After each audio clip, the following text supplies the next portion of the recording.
Hi everyone, so today we're going to test what changes Apple has made with its new iOS 18 RC.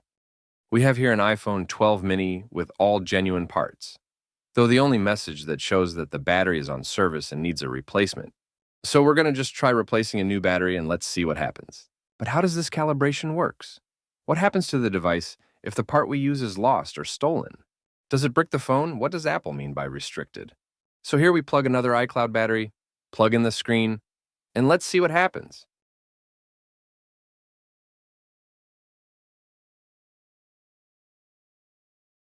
And there it is. It's working fine. And it didn't ask for iClouded. So now let's go check in the settings and let's see what does it says. So we're going to head to general about parts and services. And there it is. Let's do what it says. It says restart and finish repair.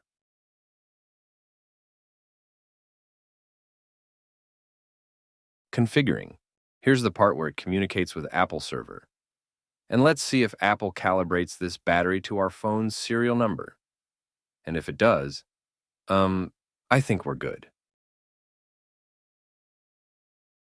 And it does.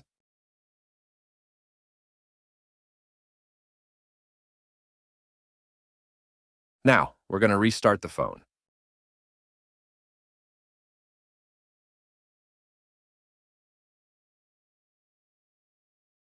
And now let's see if the message still appears.